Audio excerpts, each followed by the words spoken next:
আল্লাহ রাব্বুল আলামিন বলেন, মুসারে ভয় নাই, বাতিলের সামনে ময়দানে তোমাকে নামায় দিয়া তোমাকে একা আমি ছেড়ে দেই নাই, আমি আল্লাহ রাব্বুল আলামিন তোমার সাথে আছি, ভয় করার কোনো কারণ নাই। হাতের লাঠি ছেড়ে দাও। মুসা আলাইহিস সালাম লাঠি ছেড়ে দিলেন, লাঠি সাফ হয়ে গেল। আর যখন হা করলো, জাদুকরদের তৈরি করা সমস্ত সিংহ বাঘ আর সাপগুলি মুসা আলাইহিস সালামের লাঠির পেটের মধ্যে ঢুকে গেল। জাদুকরেরা তারা চিন্তা করলো, অবাক হয়ে গেল। তারা ভাবলো আমরা যেটা দেখাইছি এটা তো জাদু, কিন্তু মুসা আলাইহিস সালাম যেটা দেখাইছেন এটা জাদু হতে পারে না, যেহেতু জাদু খেয়ে ফেলেছে। জাদু খেয়ে ফেলে যে জিনিস ওটা তো জাদু হতে পারে না, ওটা জাদুর বাপের চাইতেও বড় কোনো জিনিস, অর্থাৎ জাদুর দাদা হবে হয়তো, তা না হলে জাদু খেলো কি করে? এই যে ওই সময় ছিল জাদুর প্রভাব, সেই জাদুটাকে যে খেয়ে ফেললো, এইটার নাম হচ্ছে মুজিজা। এটার নাম কি? মুজিজা। দাউদ আলাইহিস সালামকে আল্লাহ রাব্বুল আলামিন এমন মুজিজা দিলেন, তিনি যখন লোহা মুঠো করে ধরতেন হাতের ভিতরে, লোহা পানি হয়ে হাতের ফাঁকের মধ্য দিয়া তা পড়ে যেত পানি হয়ে।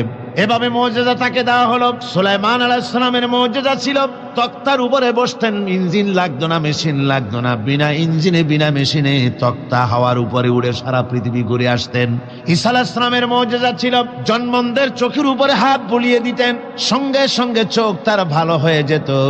আবার কুষ্ঠ ব্যাধিগ্রস্ত লোকের গায়ে হাত বুলিয়ে দিলে তার শরীর ভালো হয়ে যেত।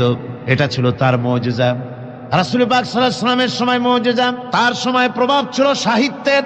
সাহিত্য আর কবিত্বের এত বেশি প্রভাব বিস্তার হলো, তারা কবিতা লিখে লিখে রচনা করে করে কাবা শরীফে লাগাই দিত। পারলে এই কবিতার সাথে মোকাবেলা করো এই চ্যালেঞ্জের।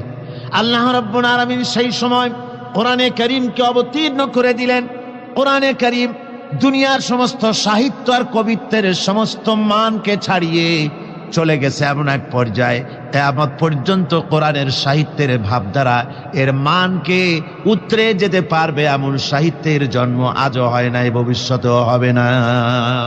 এটা হলো রাসূল পাক সাল্লাল্লাহু আলাইহি ওয়াসাল্লামের মুজিজা। সাহাবায়ে কেরামদের সঙ্গে রোমকদের লড়াই হতেছে, রোমক সৈন্যরা যুদ্ধে জিততে পারতেছে না কিছুতেই। এরপরে তারা গোয়েন্দা বিভাগের লোক পাঠায় দিল, এদের সঙ্গে জিততে পারি না কেন, একটু খুঁজে দেখে আসো রাত্রে এরা করেটা কি।